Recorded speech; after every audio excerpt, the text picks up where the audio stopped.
Pero al fin encontramos exactamente la entrada deseada. Un arco de unos 6 pies de anchura y 10 de altura que se alzaba en el extremo anterior de un puente elevado que había cruzado en tiempos sobre una callejuela y que quedaba ahora como a 5 pies de altura sobre el actual nivel del suelo helado. Estos arcos naturalmente se hallaban al nivel de los pisos altos y en este caso todavía existía uno de aquellos pisos. El edificio al que así podía accederse consistía en una serie de terrazas escalonadas y rectangulares que quedaban a nuestra izquierda y miraban hacia el oeste. Al otro extremo de la callejuela donde se abría el otro arco, había un cilindro muy deteriorado sin ventanas y con un curioso abultamiento a unos 10 pies por encima de la abertura. En el interior, la oscuridad era total y el arco parecía abrirse sobre un vacío infinito.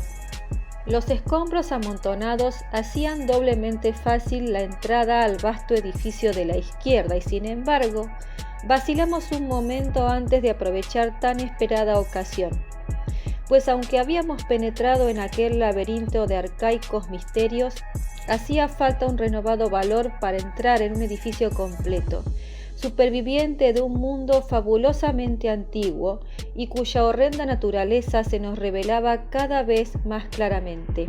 Pero acabamos por decidirnos y trepamos sobre los escombros hasta el arco. El suelo de allende el arco estaba cubierto por grandes losas y parecía constituir la salida de un largo corredor, de alto techo y paredes esculpidas. Al observar la gran cantidad de corredores abovedados que salían de él y darnos cuenta de la probable complejidad del panal de habitaciones que debía de haber en su interior, decidimos emplear el sistema de la liebre y los sabuesos para marcar el camino recorrido. Hasta entonces, la brújula y las momentáneas visiones de la vasta cadena de montañas que aparecía entre las torres que quedaban a nuestra espalda habían bastado para evitar que nos perdiéramos, pero de ahora en adelante nos sería necesario recurrir a otros artificios. Así pues, rompimos el papel en trozos de un tamaño conveniente. Metimos estos en un saco que había de llevar Danforth y nos dispusimos a emplearlos con toda la economía que nos permitiera nuestra seguridad. Este método nos inmunizaba contra el riesgo de extraviarnos, pues no parecía que dentro del antiquísimo edificio soplara con fuerza ninguna corriente de viento. Si éste llegara a levantarse o si se nos agotaran los trozos de papel, naturalmente, recurriríamos al método más seguro, aunque más lento y tedioso, de hacer marcas en las piedras con el escoplo. ¿Qué extensión tendría el territorio que acabábamos de descubrir? Era cosa imposible de adivinar sin hacer alguna exploración.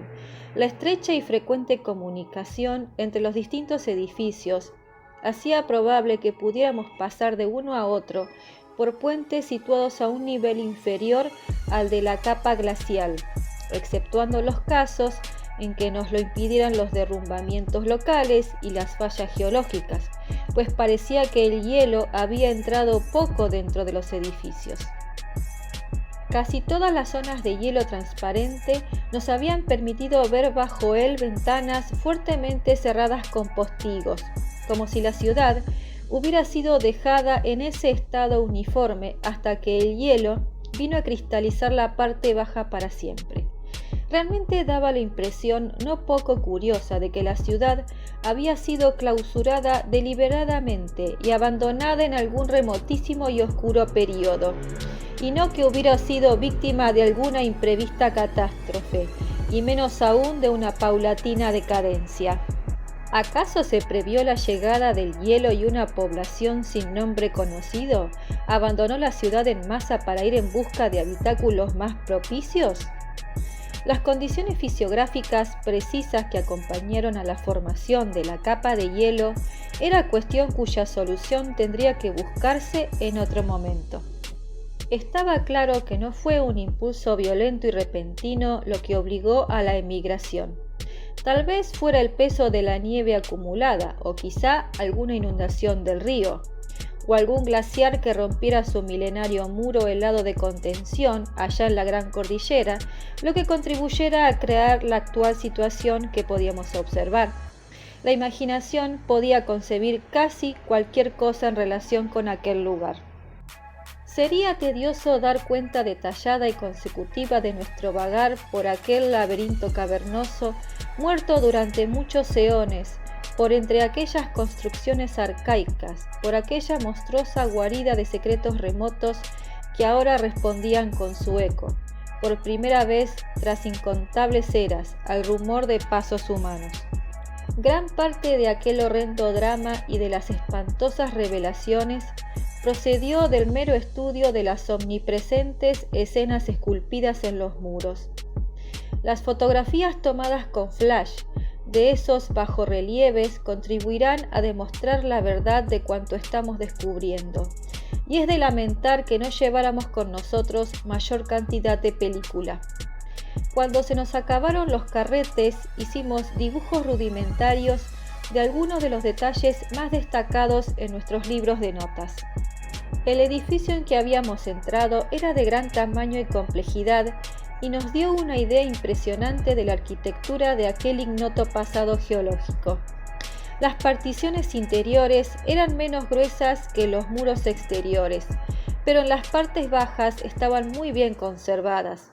Una complejidad laberíntica caracterizaba la disposición de las piezas, incluidas curiosas irregularidades de nivel, e indudablemente nos hubiéramos extraviado desde el principio de la exploración, a no ser por la pista de papeles que fuimos dejando a nuestra espalda. Decidimos explorar primeramente las partes altas más deterioradas, por lo que ascendimos una distancia de unos 100 pies hasta la planta superior, donde las cámaras se abrían ruinosas y cubiertas de nieve bajo el cielo polar. Efectuamos el ascenso por empinadas rampas de piedra dotadas de travesaños que hacían por doquier las veces de escaleras. Las estancias que encontramos tenían todas las formas y dimensiones imaginables, desde salas en forma de estrella de 5 puntas a triángulos y cubos perfectos. Puede decirse que las más de ellas tenían una superficie de 30 pies de ancho, 30 de largo y 20 de altura, aunque encontramos otras de mayores dimensiones. Después de examinar detenidamente las plantas superiores y la del nivel del hielo, bajamos, piso por piso, a la parte sumergida, en donde pronto advertimos que nos hallábamos en un continuo laberinto de cámaras y pasadizos que probablemente conducían a otras zonas ilimitadas situadas fuera de aquel edificio. El ciclópeo espesor de los muros y las gigantescas dimensiones de cuanto nos rodeaba resultaban curiosamente opresivos, y algo vago pero profundamente inhumano se revelaba en todos los contornos, proporciones, decorados y matices de construcción del arcaico y repulsivo tallado de la piedra. Pronto comprendimos, por lo que revelaban los bajorrelieves, que aquella monstruosa ciudad tenía una antigüedad de muchos millones de años. Aún no podemos explicar los principios de ingeniería que se aplicaron para lograr el anómalo equilibrio y acoplamiento de aquellas inmensas masas de piedra, aunque resultaba claro que se había hecho gran uso de los arcos. Las estancias en que entramos estaban completamente vacías de cualquier objeto portátil, lo que confirmaba nuestra creencia de que la ciudad había sido abandonada deliberadamente.